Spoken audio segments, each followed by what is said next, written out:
सुप्रभात प्यारे बच्चों, कैसे हैं आप सब। उम्मीद करती हूँ कि आप सभी अपने अपने घरों में तंदुरुस्त होंगे और उम्मीद करती हूँ कि आपकी ऑनलाइन स्टडी भी प्यारे बच्चों बहुत अच्छे से चल रही होगी। तो पिछले वीडियो में प्यारे बच्चों हमने डिस्कस किया था सुमित्रानंदन पंत जी के जीवन परिचय के बारे में। प्यारे बच्चों, आज हम सुमित्रानंदन पंत द्वारा रचित कविता की विस्तार पूर्वक उस पर चर्चा करेंगे। तो चलिए शुरू करते हैं। चलिए बच्चों शुरू करते हैं संध्या के बाद कविता।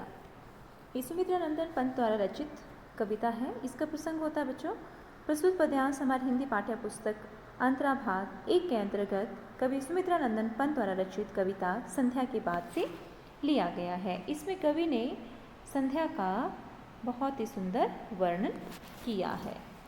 सिमटा पंख सांझ की लाली जा बैठी अब तरु शिखरों पर। अब बच्चों शिखर होता है चोटी, ठीक है।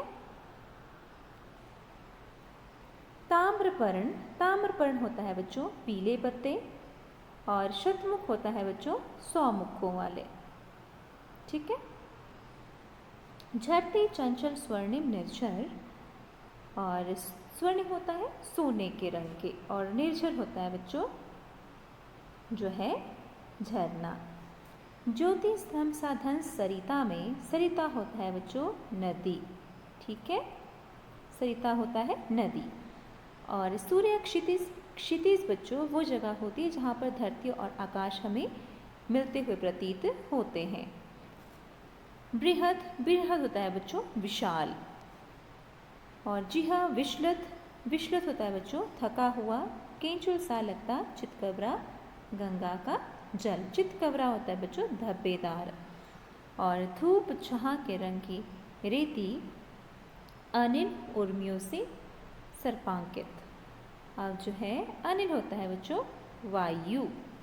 तो चलिए शुरू करते हैं। यहाँ तक जो है मैंने आपको कठिन शब्द बता दिए, अब इसकी व्याख्या करके मैं आपको बताती हूँ। कवि कहता है कि शाम की लालिमा किसी पक्षी की तरह अपने पंखों को समेट कर मानो वृक्षों पर चुपचाप जाकर बैठ गई हो। कैसे वृक्ष? वृक्षों के शिखर पर। कवि कहता है कि संध्या रूपी पक्षी मानो अपने पंखों को समेट कर वृक्षों की चोटी पर जाकर बैठ गई है। ताम्रपर्ण पीपल से शतमुख झरते चंचल स्वर्णिम निर्झर। कवि कहता है कि पीपल के, यहाँ से देखेंगे पीपल के तांबे के रंग के पीले पीले पत्ते जब ढलते हुए सूर्य की रोशनी में वे हिलते हैं और टूटकर गिरते हैं तो ऐसा प्रतीत होता है मानो जो है सैकड़ों धाराओं वाले, शतमुख व सैकड़ों, ठीक है, सैकड़ों धाराओं वाले सुनहरे झरने बड़ी चंचलता के साथ झर रहे हो, ठीक है बच्चों। यहाँ तक जो है ये मैंने आपको बता दिया। ये हुआ पहला। यहाँ तक आपको लिखने को आता है सप्रसंग सहित व्याख्या करने को, ठीक है। और उसके बाद इस तक, यहाँ तक निर्झर तक आता है बच्चों, ठीक है। ये जो यहाँ तक लिखा ये है पहला। अब दूसरा हम करेंगे इसमें, ज्योति स्तंभ साधन सरिता में सूर्य क्षितिज पर होता ओझल। कवि कहता है कि सुदूर क्षितिज पर डूबने से पहले सूर्य अपनी रंग बिरंगी किरणों के साथ नदी के जल में इस प्रकार झलकता है कि मानो जो है प्रकाश स्तंभ कोई नदी में उग आया हो, ठीक है बच्चों।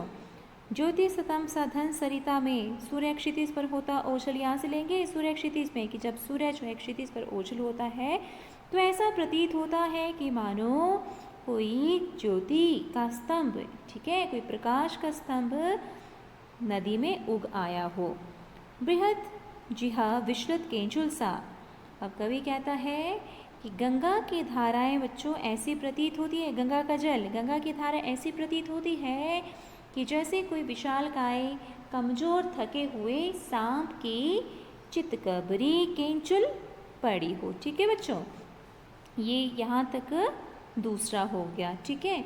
तो इन दोनों का जो मैं आपको विशेष की जो महत्वपूर्ण लाइनें बता रही हूँ विशेष क्या क्या लिखना है आपने कि सबसे पहले तो जो है बच्चों कवि ने इसमें तत्सम शब्दों का इस्तेमाल किया है। कौन कौन से तत्सम शब्द हैं मैं आपको बताती हूँ। इसमें तत्सम शब्द हैं, इसमें देखिए ध्यान देंगे, तत्सम शब्द है तरु, ठीक है, तरु है। अब इसमें तत्सम शब्द एक ए तत्सम शब्द हुआ पहला, और दूसरा है इसमें शिखर भी तत्सम शब्द है बच्चों, और उसके बाद ये ताम्रपर्ण तत्सम शब्द हुआ, और उसके बाद नेक्स्ट लाइन में हम चलेंगे तो ये चंचल, स्वर्णिम, निर्झर, ये सारे के सारे बच्चों तत्सम शब्द हैं, ठीक है।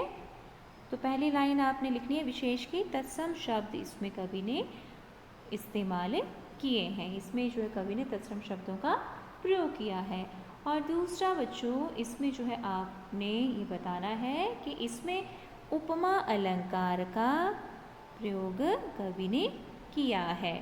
और ये जो है बच्चों ये ताम्रपर्ण, ये वाला ताम्रपर्ण और निर्झर, इसमें जो है कवि ने उत्प्रेक्षा अलंकार का प्रयोग किया है, ठीक है। उत्प्रेक्षा समझ आ गया बच्चों। और उसके बाद जो है लास्ट आप जो है पॉइंट लिखेंगे वो रहेगा कि कवि ने इसमें संध्या कालीन दृश्य का मोहक चित्रण किया है। तो ये रहेगी प्यारे बच्चों इम्पॉर्टेंट लाइंस जो है विशेष की आपने लिखनी है।